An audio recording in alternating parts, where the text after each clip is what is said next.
एक तरफ कृष्ण पर भरोसा रखते हो और दूसरी तरफ कुंडली दिखाते फिर रहे हो, परेशान हो। इसका मतलब भरोसा मजबूत नहीं है। भाग्य को भी पलटा जा सकता है दोस्तों। मैं आपको एक किस्सा सुनाता हूं, किस्सा महाभारत का, और इसको सुनने के बाद आप डिसाइड करना कि आपका भाग्य कमजोर है, क्या आप भाग्य की वजह से ऐसा कर रहे हैं, या आपका विश्वास कमजोर है। तो अब देखिएगा काम किस पर करना है आप। हरे कृष्णा दोस्तों, नमस्कार, मैं हूं अनुज शर्मा। मैं किस्सा सुनाता हूं उस समय का जब भगवान श्री कृष्ण जो है पांडवों के लिए कौरवों को यह बोलने गए थे कि इनको 5 जगह दे दो ताकि ये भी आराम से खाएं, आराम से रहें और आप भी आराम से रहें। जब कृष्ण ने वहां पर ऐसा बोला तो शकुनी ने दुर्योधन को बोला। शकुनी बोले कि देखो उनका फेवर लेके आए, ये जो छलिया है ना, उनके लिए 5 जगह मांग रहा है, तो देखो ये सही नहीं है। दुर्योधन जिसका नाम सुयोधन था, सुयोधन जो अपने कर्मों से दुर्योधन बना। ये किस्सा ध्यान से सुनिएगा, ऐसा क्यों हुआ। तो जो दुर्योधन था उसने इस बात पर क्रोध जताया और अपने सैनिकों को बोला कि जाओ बंदी बना लो इसे, ये 5 जगह मांगने आया है, ये उनका फेवर लेके आया, इसको बंदी बना लो। अब भगवान श्री कृष्ण को कौन बंदी बना सकता है? कृष्ण तो कृष्ण है। वो पहला वाक्य था, वो पहली बार समय था जब कृष्ण ने अपनी लाइट दिखाई थी, कृष्ण ने बताया था कि मैं हूं को। दोस्तों, कृष्ण को बंदी बनाना इतना आसान थोड़ी। कृष्ण चेतावनी देकर चले गए और इधर धृतराष्ट्र जो है इस चिंता में आ गए कि अब होगा क्या। तो दुर्योधन ने कहा कि होगा क्या, अब तो युद्ध होगा। तो धृतराष्ट्र ने अपने ज्योतिषी को बुलवाया। दोस्तों, ज्योतिषी आया। धृतराष्ट्र ने अपने ज्योतिषी से पूछा कि क्या होगा। आप यकीन मानना कि वो समय था जहां प्रखंड ज्योतिषी थे जो उड़ती चिड़िया के पंख पढ़ लेते थे। ऐसे महान ज्योतिषी, ऐसे महान पंडित उस समय। तो धृतराष्ट्र ने पूछा कि भैया बताओ क्या करें।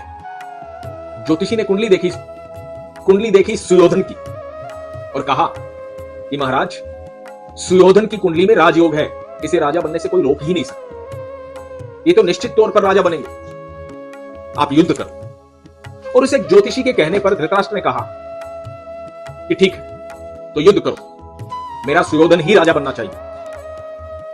दोस्तों, युद्ध शुरू हुआ। जब युद्ध शुरू हुआ तो आपको पता होगा कि 2 ही लोग युद्ध से बाहर थे।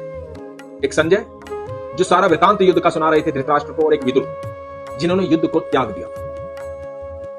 अब युद्ध शुरू हुआ तो कौरव निपटने लगे। पहले ही 3 दिन में काफी कौरव निपट गए। तो धृतराष्ट्र ने ज्योतिषी को बुलवाया। ज्योतिषी कहा कि ये क्या हो रहा है, तुम तो कह रहे थे कि सुयोधन राजा बनेगा, लेकिन ये पांडव भारी पड़ रहे हैं। तो ज्योतिषी ने कहा महाराज, परिणाम तो आने दीजिए, अभी तो युद्ध शुरू हुआ है, मैंने परिणाम की बात की, और परिणाम यह है कि सुयोधन जो है उसकी कुंडली में राजयोग है, वो राजा बनेगा ही बनेगा। और दोस्तों, 18 दिन के इस भीषण संग्राम के जब 10 दिन बीते तो धृतराष्ट्र घबरा गए, क्योंकि बहुत कौरव निपट चुके थे, कौरव सेना निपट चुकी थी। तो धृतराष्ट्र ने उस ज्योतिषी को फिर बुलवाया और ज्योतिषी को कहा कि क्या हो रहा है, परिणाम तो आ ही जाएगा, लेकिन ये हो क्या रहा है। तो पता है ज्योतिषी ने क्या कहा? ज्योतिषी ने कहा कि वहां कोई है जिसने नक्षत्रों की दिशाएं बदल डाली, कोई है वहां जो समय और परिधि से परे है, कोई तो है वहां।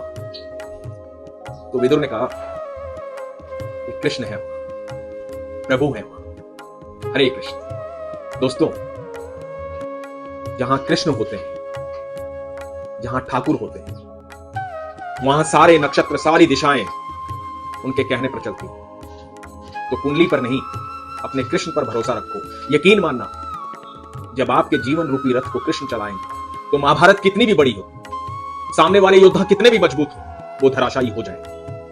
वो सुयोधन दुर्योधन बना, उसकी कुंडली में राजयोग था, लेकिन उसका रास्ता धर्म का नहीं था, उसका रास्ता अच्छे कर्म का नहीं था। तो दोस्तों, वो कुंडली बदलने में पल भर लगा और उस ज्योतिषी ने कहा कि कोई है वहां जिसने नक्षत्रों की दिशाएं बदल डाली, कोई है वहां जो समय और परिधि से परे है, वो कृष्ण है, वो ठाकुर है। तो अपने विश्वास को अपने प्रभु पर मजबूत रखिए, अपने कर्म पर मजबूत रखिए, भाग्य को बुरा मत बोलिए, अपने कर्म पे भरोसा रखिए, अपने ईश्वर पर भरोसा रखिए। भाग्य तो यूं पलट जाएगा जब वो चाहेगा। हरे कृष्ण, कृष्णा कृष्णा हरे हरे, हरे रामा रामा रामा हरे हरे।